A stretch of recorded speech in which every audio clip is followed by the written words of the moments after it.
Technique ক্লাসে তোমাদের সকলকে স্বাগত।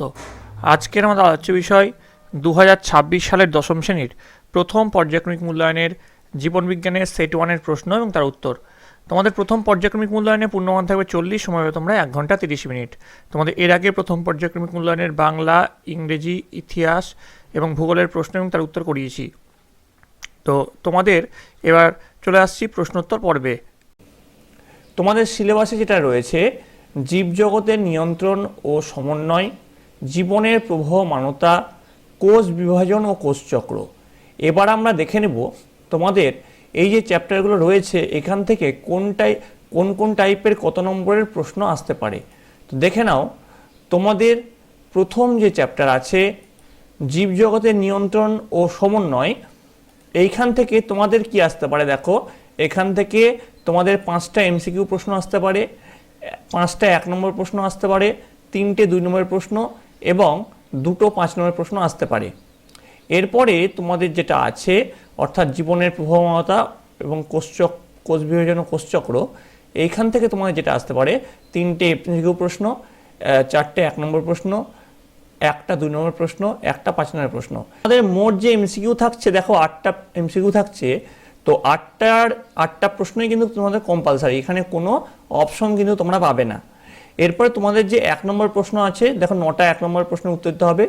এখানে কিন্তু তোমরা অপশন পাচ্ছ, এখানে তোমাদের 11টা প্রশ্ন তোমাদের প্রশ্নপত্রে থাকছে, তার মধ্যে যে কোনো 9টা প্রশ্নে তোমাদের উত্তর দিতে হবে। এবার দেখো গ্রুপ সিতে দেখো তোমাদেরকে এখানে 8 নম্বর আছে, অর্থাৎ 4টে প্রশ্নের উত্তর দিতে হবে, কিন্তু তার মধ্যে তোমাদের 6টা প্রশ্ন থাকবে, তার মধ্যে তোমাদের 4টে প্রশ্নের উত্তর দিতে হবে।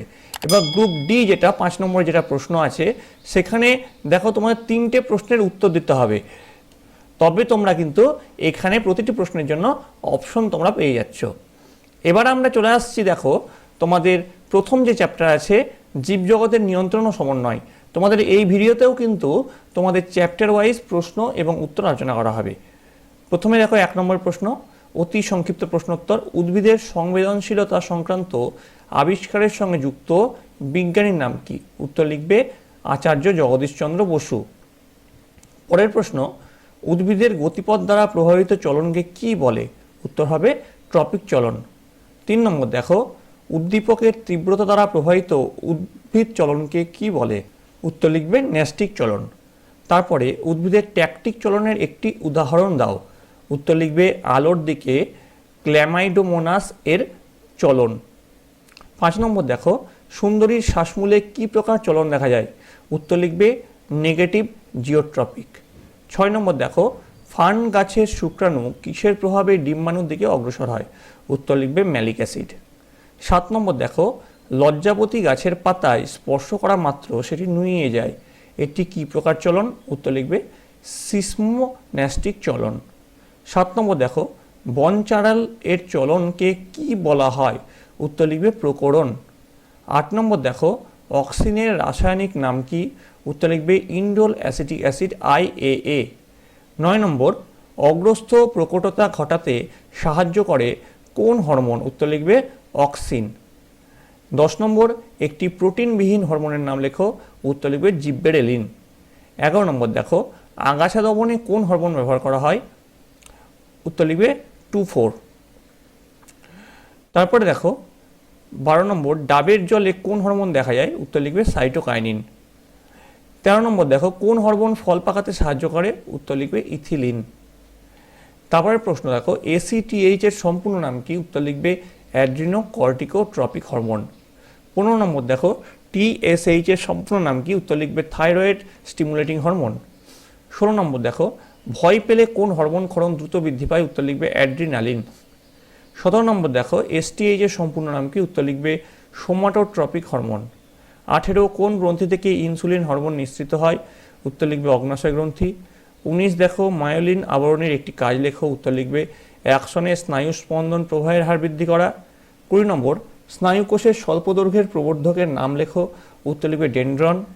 21, মানব চক্ষুতে কর্নিয়ার কাজ কি? উত্তর লিখবে প্রতিসারক মাধ্যম হিসেবে কাজ করে। 22, রেটিনার সঙ্গে যুক্ত স্নায়ুটির নাম লেখো। উত্তর লিখবে অপটিক স্নায়ু। 23, কেন্দ্রীয় স্নায়ুতন্ত্রের আবরণীর নাম কি? উত্তর লিখবে মেনিনজেস। 24 নম্বর, অগ্র মস্তিষ্কের সবথেকে বড় অংশটির নাম কি? উত্তর লিখবে সেরিব্রাম। 25, দশমতম করোটিক স্নায়ুর নাম লেখো যা সবথেকে বড় মিশ্র স্নায়ু। উত্তর লিখবে ভেগাস। পরের প্রশ্ন, সিলিয়ারি গমন কোন প্রাণীতে দেখা যায়? উত্তর লিখবে প্যারামোসিয়াম। 27 নম্বর দেখো, পায়রার ডানায় কটি রেমিজেস এবং লেজে কয়টি রেক্ট্রিসেস পালকের সংখ্যা দেখা যায়? উত্তর লিখবে 23টি রেমিজেস এবং 12টি রেক্ট্রিসেস। তারপরে দেখো 28 নম্বর, হাঁটুতে কোন প্রকার সন্ধি দেখা যায়? উত্তর লিখবে কবজা সন্ধি। 29 নম্বর দেখো, মানবদেহের সবচেয়ে ছোট অস্থির নাম লেখো। উত্তর লিখবে মধ্যকর্ণের স্টেপিস। 30 নম্বর, মানুষের গমনকে কি বলা হয়? উত্তর লিখবে দ্বিপদ গমন। এবার দেখো আমরা চলে আসছি সংক্ষিপ্ত প্রশ্ন। প্রতিটি প্রশ্নের মান কিন্তু এখানে আছে 2। 1, উদ্ভিদের সংবেদনশীলতা বলতে কি বোঝো? উদাহরণ দাও। 2, প্রকরণ চলন বলতে কি বোঝো? 3, ট্রপিক চলন ও ন্যাস্টিক চলনের মধ্যে দুটি পার্থক্য লেখো। 4, কেমোন্যাস্টিক চলন কাকে বলে? উদাহরণ দাও। 5, হরমোনকে রাসায়নিক দুধ বলা হয় কেন? 6, অক্সিজেনের দুটি কাজ লেখো। 7, পার্থেনোকার্পি কাকে বলে? এই প্রক্রিয়ার সাহায্যকারী একটি হরমোনের নাম লেখো।